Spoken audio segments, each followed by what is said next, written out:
موضوع الدرس سنة الله تبارك وتعالى إن الله لا يهلك قوما إلا بعد الحجة البالغة سورة هود تفسير ابن كثير. الحمد لله رب العالمين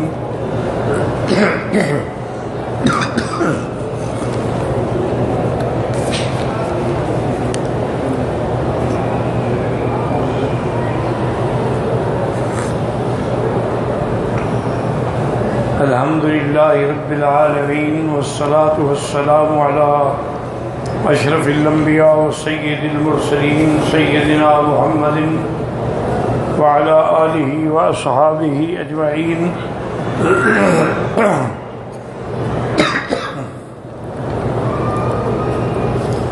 اللهم صل على سيدنا محمد وعلى آل سيدنا محمد كما صليت على إبراهيم وعلى آل إبراهيم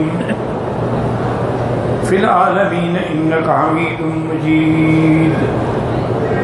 بسم الله الرحمن الرحيم. فلولا كان من القرون من قبلكم أولو بقية ينهون عن الفساد في الأرض إلا قليلا ممن أنجينا منهم واتبع الذين ظلموا ما أترفوا فيه وكانوا مجرمين. وما كان ربك ليهلك القرى بظلم وأهلها مصلحون ولو شاء ربك لجعل الناس أمة واحدة ولا يزالون مختلفين إلا من رحم ربك ولذلك خلقهم وتمت كلمة ربك لأملأن جهنم من الجنة والناس أجمعين. اب ان آیات میں اللہ تبارک و تعالی نے یہ ارشاد فرمایا ہے کہ پہلی بستیاں، پہلی قومیں جن کو اللہ نے ہلاک کیا ہے، اگر ان میں کچھ اولو بقیت یعنی فہم والے، عقل والے ہوتے جو لوگوں کو زمین میں فساد پھیلانے سے روکتے، لیکن بہت تھوڑے لوگ تھے جن کو ہم نے نجات دی. باقی جو تھے وَاتَّبَعَ الَّذِينَ ظَلَمُوا ما اترفوا، وہ انہوں نے پیروی کی ان لوگوں کی جنہوں نے اپنے اوپر ظلم کیا اور زیادتی کی. ما اترفوا، کیوں زیادتی کی؟ بسبب اس کے کہ اللہ نے ان کو مال دولت سے نوازا تھا. وَكَانُوا مُجْرِمِينَ، اور تھے وہ لوگ جو ہیں جرم کرنے والے. وَمَا كَانَ رَبُّكَ لِيُهْلِكَ الْقُرَى بِظُلْمٍ وَأَهْلُهَا مُصْلِحُونَ. اللہ کسی بستی والوں کو ہلاک نہیں کرتے اگر وہ بستی والے اصلاح کر رہے ہیں، اچھے عمل کر رہے ہیں، تو اللہ تعالیٰ ان کو ہلاک نہیں کرتے. اور اس کے بعد اللہ نے ارشاد فرمایا کہ میرے محبوب وَلَوْ شَاءَ رَبُّكَ، اگر تیرا رب چاہتا لَجَعَلَ النَّاسَ أُمَّةً وَاحِدَةً، ایک ہی امت ایک ہی طریقے پہ سب کو کر دیتا، کوئی اختلاف ہی نہ ہوتا. لیکن یاد رکھیں کہ یہ اختلاف جو ہے لازم رہے گا. ہاں مگر جن پہ تیرا رب رحم کرے وہ بچ جائے. اسی لیے اللہ نے اس مخلوق کو پیدا کیا ہے، اور اللہ کا یہ فیصلہ بھی ہو چکا ہے تمت کلمۃ ربک کہ لَأَمْلَأَنَّ جَهَنَّمَ مِنَ الْجِنَّةِ وَالنَّاسِ أَجْمَعِينَ، کہ میں جہنم کو بھروں گا جنوں سے بھی اور انسانوں سے بھی، سب سے ملا کے جہنم کو بھر دوں گا. اب مسئلہ یہ سمجھیں ان آیات میں، ایک تو اللہ تبارک و تعالیٰ کسی قوم پر، کسی قبیلے پر، کسی امت پر ظلم نہیں کرتے جب تک کہ ان کے پاس اپنا کوئی پیغمبر نہ بھیجے. وما كنا معذبین حتی نبعث رسولا، ہم کسی کو عذاب نہیں کرتے جب تک کہ ہم ان کے پاس پیغمبر بھیجیں. یا پیغمبر کا معنی یہ ہوتا ہے کہ پیغمبر نہ آئے تو پیغمبر کے نائب جو علماء ہیں وہ آ کر بتلائیں، وہ آ کر ان کو بتلائیں کہ حق کیا ہے، باطل کیا ہے، توحید کیا ہے، شرک کیا ہے. اس کے بعد اگر نہ مانے پھر بھی اللہ ان کو مہلت دیتے ہیں. جب انتہا پہ پہنچ جاتے ہیں پھر اللہ کی پکڑ آتی. اور کبھی کبھی یہ ہوتا ہے کہ اللہ اپنے انبیاء کی وجہ سے، اولیاء کی وجہ سے بھی کسی بستی کو بچا دیتے ہیں. جیسے کہ مکے والوں نے جب ظلم و جور کی انتہا کر دی، صحابہ کو تڑپایا گیا، پھانسیوں پہ چڑھایا گیا، حتیٰ کہ ایسا ظلم تاریخ میں بھی نہیں ہوا ہے کہ بی بی سمیہ کو اونٹوں سے باندھ کے اس کو دونوں ٹانگوں میں رسے ڈال کے اونٹ بھگائے گئے اور چیخ دیا گیا.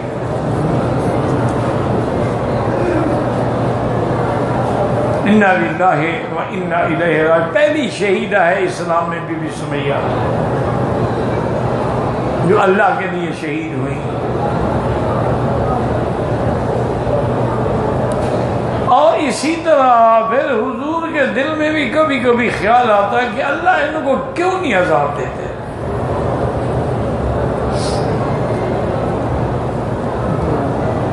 تو اللہ نے قرآن نازل کیا کہ وما کان اللہ لیعذبہم وانت فیہم. میرے محبوب میں ان کو کیسے عذاب دوں، آپ تو یہی موجود ہیں. جب تک آپ ان میں موجود ہیں میں ان کو عذاب نہیں دیتا. تو معلوم ہوا کہ جہاں اللہ کے نبی ہوتے ہیں، اللہ کے ولی ہوتے ہیں تو اللہ عذاب ٹال دیتا. اسی لیے حضرت حسن بصری رحمۃ اللہ علیہ نے بھی لکھا ہے اور ملا علی قاری رحمۃ اللہ علیہ نے بھی لکھا ہے کہ اگر کوئی اللہ کا ولی کسی بستی سے گزر بھی جائے نا تو وہ بستی عذاب سے بچ جاتی.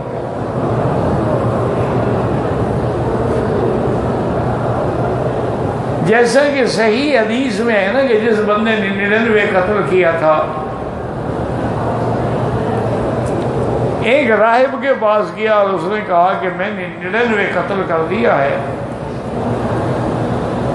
حلی من توبت، نے کیا میری توبہ بھی قبول ہوگی؟ اس نے کہا بڑے بیوقوف ہو، ایک قتل کے لیے ہمیشہ کی جہنم ہے اور تم 99 قتل کر چکے.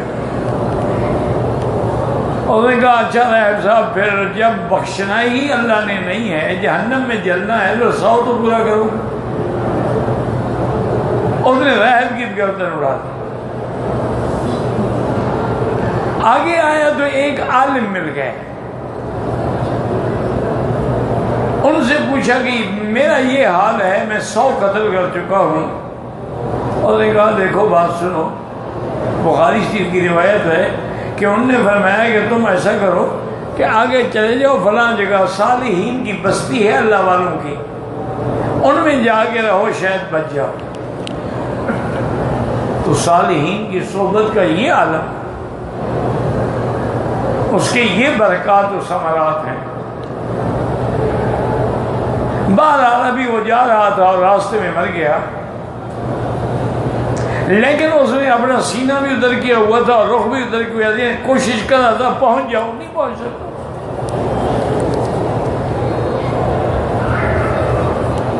اللہ کے فرشتے آ گئے، فرشتے رحمت کے کہ بھئی توبہ تو کرنے کے لیے جا رہا تھا نا. دوسرے فرشتے عذاب کو نے کہا توبہ کی تو نہیں نا، ابھی تو مسئلے پوچھ رہا تھا. اللہ نے فرمایا اچھا ایسا کرو کہ تم جس بستی میں اس نے قتل کیا ہے، گناہ کیے ہیں، اس سے پیمائش کرو، اور جو بستی صالحین کی اس کی بھی پیمائش کرو. اللہ کے نرالی شان ہے، جیسے آزمائے ویسے نہیں بغیر سکتے تھے، کوئی ضروری پیمائش کرانی تھی. لیکن یہ اشارہ ہے کہ جب اللہ پاک مہربانی کرنے پہ آتے ہیں تو اسباب بھی خود پیدا فرما دیتے ہیں.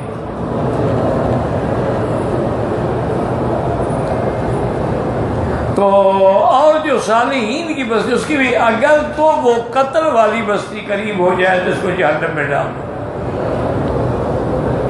اگر بستی صالحین والی قریب ہو جائے تو اس کو معاف کر دیا میں نے.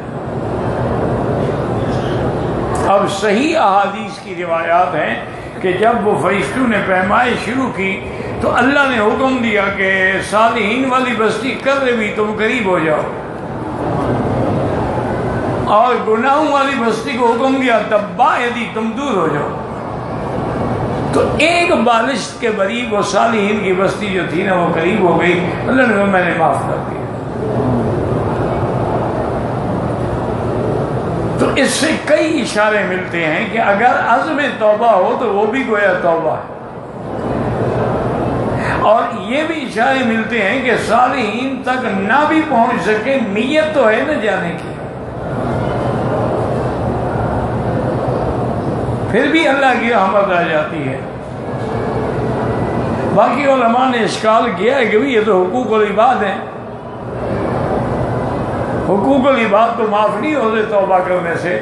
تو اس کا بھی جواب دیا ہے محدثین نے کہ اللہ جب کسی بندے سے راضی ہو جاتے ہیں نا تو اس کے حقوق بھی خود ادا کر دیتے ہیں.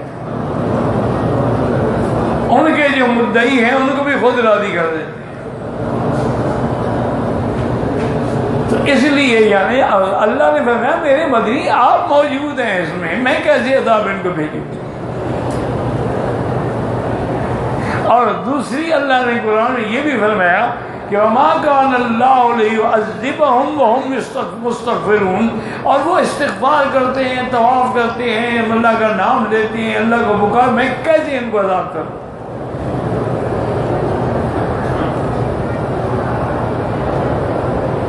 تو اس لیے یاد رکھیں کہ جس بستی میں اللہ کا نام لینے والا کوئی ہو نا اس کی وجہ سے بستی عذاب سے بچ جاتی ہے. حضور پاک نے صحیح حدیث میں ہے کہ حضور جب کسی سریے کو بھیجتے تھے نا جہاد کے لیے تو ان کو وصیت کرتے تھے بھی رات کو شب خون نہیں مارنا، اندھیری رات میں، آدھی رات کو جا کے بس دھاوا بول دیا نہیں، انتظار کرنا صبح کے. اگر صبح کو اذان کی آواز آئے تو حملہ نہ کرو بستی میں. اگر اذان کی آواز نہ آئے تو پھر حملہ کرو. اب ہو سکتا ہے اذان دینے والے ایک یا دو آدمی ہوں بیچارے، لیکن ان کی وجہ سے ساری بستی بچ گئی. اور اگر اللہ کا نام بلند نہ کریں ٹھیک ہے پھر حملہ کرو. اور اسی طرح اللہ نے فرمایا کہ اگر کوئی بستی والے اچھے عمل کر رہے ہیں اور وہ زمین میں فساد کو بھی مٹانا چاہتے ہیں، ہم عذاب نہیں کرتے. لیکن جب لوگ ظالموں کی اتباع کریں اس لیے کہ ہم نے ان کو دولت دی ہے، پیسہ دیا ہے، حیثیت دی ہے، طاقت دی، مترفین ہیں، تو اللہ نے فرمایا پھر جو تھوڑے سے لوگ تھے نا ایمان والے ان کو تو ہم نے بچا لیا اور باقی کو ہم نے ہلاک کر دیا، عذاب دے دیا. اور یہ بھی اللہ نے فرمایا کہ میرے محبوب اگر ہم چاہتے تو ساری امت ایک ہوتی، اختلاف ہوتا ہی نہیں. لیکن پھر امتحان کیسے ہوتا؟ اللہ نے یہ دنیا بنائی ہے دار الامتحان، دار العمل، اور آخرت ہے دار الجزا. تو امتحان تو تب ہوگا نا کہ حق بھی ہو باطل بھی ہو، توحید بھی ہو مقابلے پہ شرک بھی ہو، سنت بھی ہو مقابلے پہ بدعت بھی ہو، ائمۃ الہدیٰ بھی ہوں اور ائمۃ الضلال بھی ہوں. تو اب جا کے حق واضح ہوگا. اور جو اس امتحان میں گزر جائیں گے، پاس ہو جائیں گے، وہ آخرت میں بھی کامیاب ہو جائیں گے. اور جو اپنی دنیاوی لذتوں میں کھو گئے اور دنیا میں الجھے رہے اور آخرت کا فکر نہیں کیا تو ان کا انجام ہلاکت ہے. اللہ نے فرمایا یہ بھی میرا فیصلہ ہے کہ میں نے جہنم جو ہے اس کو بھرنا ہے، بندوں سے بھی اور جنوں سے بھی۔ تو یاد رکھیں کہ جن جو ہے یہ ایک مخلوق ہے، جیسے انسان ایک مخلوق ہے، لیکن انسان کو اللہ نے مٹی سے اور حضرت آدم سے پیدا کیا ہے، اور جنات کو اللہ نے آگ سے پیدا کیا۔ لیکن جنات کے اندر بھی یاد رکھیں جتنے انسانوں میں فرقے ہیں نا، اتنے جنوں میں بھی فرقے ہیں، اور جنات میں صحابی بھی ہیں جنہوں نے حضور کے ہاتھ پہ آگے بیعت کی ہے، ان میں تابعین بھی ہیں، ان میں صالحین بھی ہیں، ان میں محدثین بھی ہیں، مفسرین بھی ہیں، ان میں فاسقین بھی ہیں، ان کے اندر ظالمین بھی ہیں، فجار بھی ہیں، اشرار بھی ہیں۔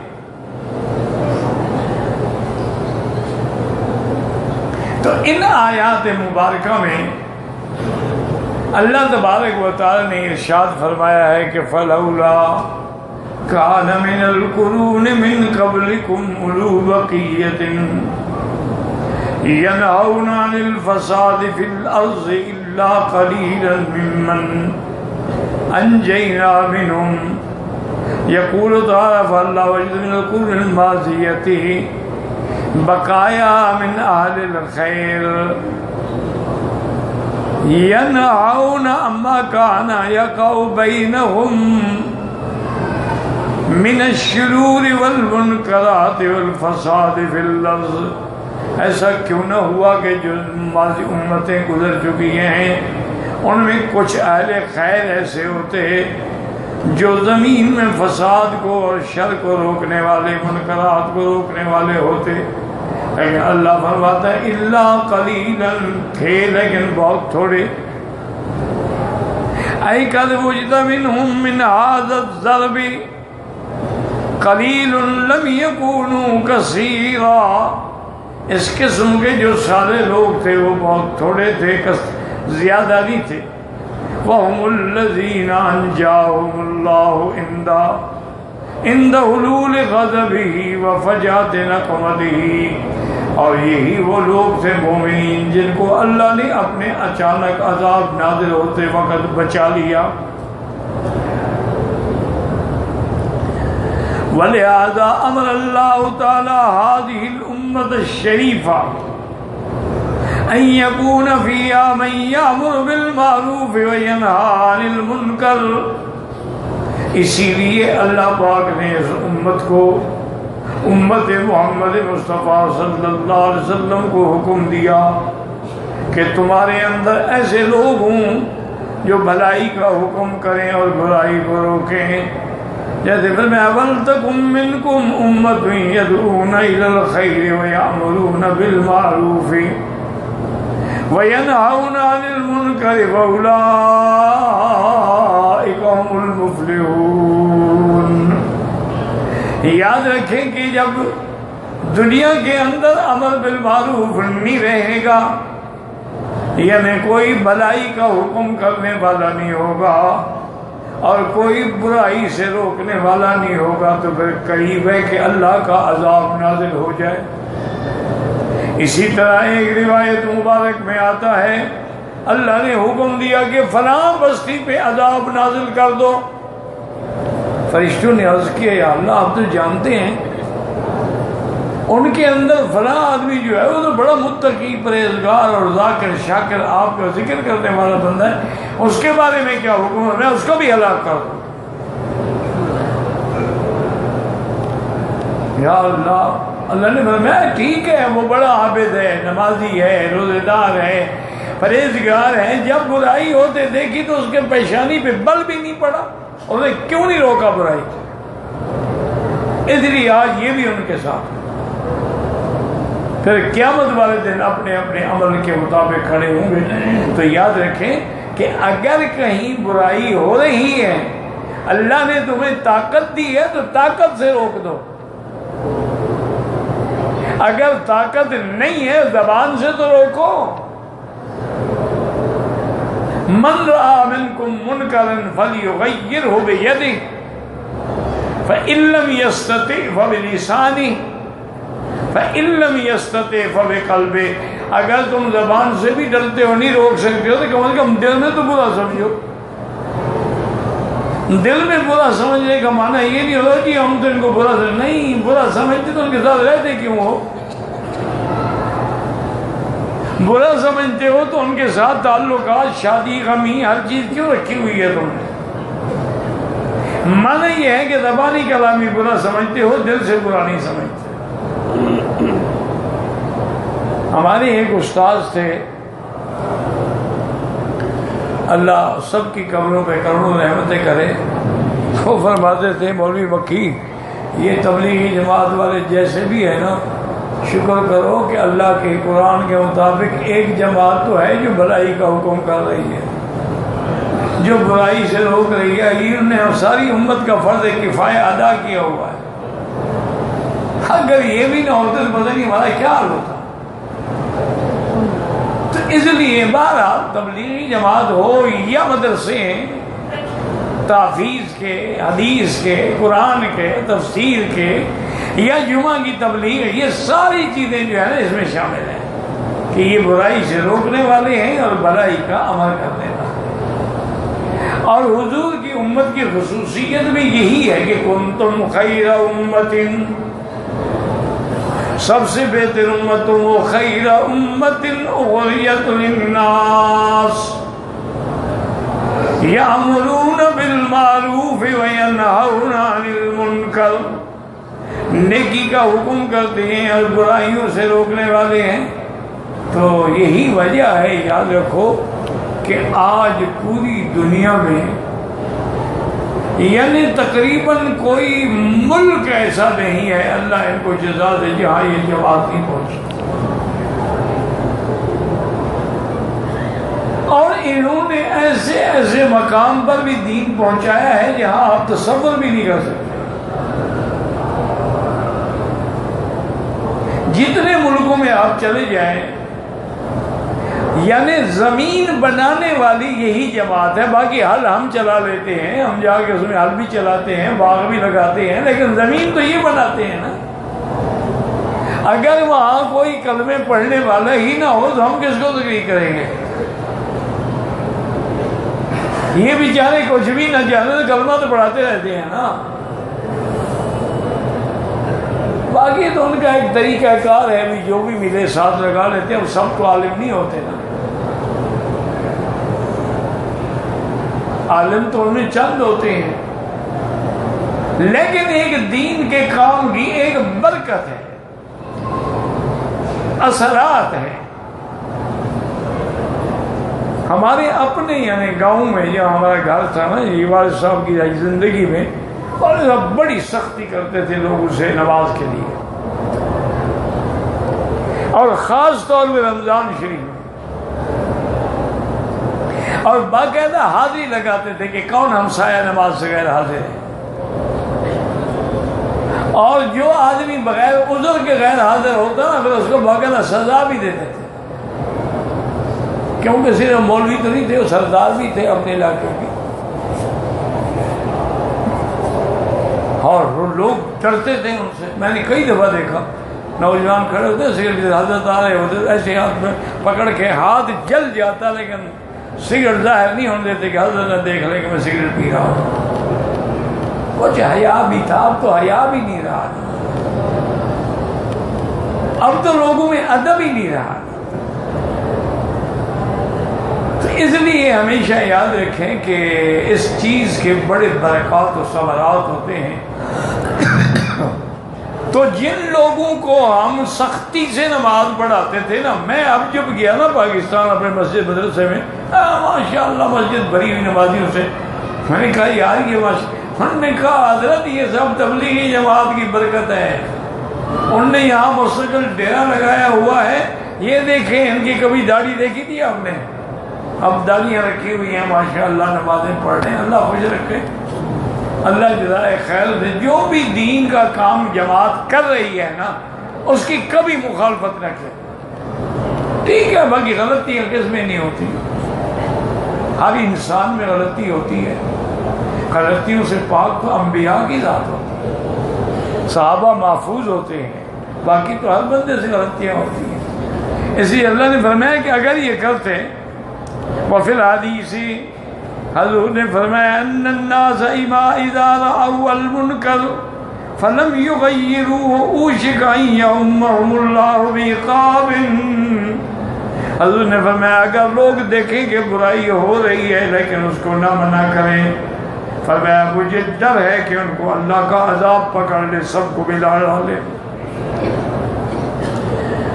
وَلِهَذَا قَالَ تَعَالَى فَلَوْلَا كَانَ مِنَ الْقُرُونِ مِنْ قَبْلِكُمْ أُولُو بَقِيَّةٍ يَنْهَوْنَ عَنِ الْفَسَادِ فِي الْأَرْضِ إِلَّا قَلِيلًا مِّمَّنْ أَنْجَيْنَا مِنْهُمْ وَقَوْلُهُ وَاتَّبَعَ الَّذِينَ ظَلَمُوا مَا أُتْرِفُوا فِيهِ أي استمروا على ما هم عليه من المعاصي والمنکرات، وہ اپنے گناہوں میں اور منکرات میں لگے رہے، وَلَمْ يَلْتَفِتُوا إِلَىٰ إِنْكَارِ أُولَٰئِكَ حَتَّىٰ فَجَاءَهُمُ الْعَذَابُ، انہوں نے ان پہ انکار بھی نہ کیا کہ اللہ کے عذاب نے اچانک آ کے ان کو پکڑ لیا۔ وَكَانُوا مُجْرِمِينَ۔ ثم اخبر تعالی انه لم يهلك قرية الا وهي ظالمة لنفسها، اللہ کسی بستی والوں پہ ظلم نہیں کرتے جب تک وہ اپنے اوپر خود ظلم نہ کرے۔ فلم يأت قرية مصلحة بعثه وعذابه قط حتى يكونوا هم الظالمين، جب تک بستی والے اصلاح پہ ہیں، ہمارے صالحہ پہ ہیں، ان کو اللہ اپنے عذاب میں نہیں پکڑتے ہیں۔ جیسے فرمایا وَمَا ظَلَمْنَاهُمْ وَلَٰكِنْ ظَلَمُوا أَنفُسَهُمْ، ہم نے تو ان پہ ظلم نہیں کیا، انہوں نے اپنے جانوں پہ خود ظلم کیا ہے۔ فرمایا وَمَا رَبُّكَ بِظَلَّامٍ لِّلْعَبِيدِ، تیرا رب اپنے بندوں کو ہرگز ظلم نہیں فرماتے بلکہ معافی دیتے ہیں، مہلت دیتے ہیں، مہلت دیتے ہیں، لیکن جب انتہا ہوتی ہے تو پھر پکڑ لیتے ہیں۔ اللہ اپنے عذاب سے بچائے اور اپنی رحمتوں کا نزول فرمائے۔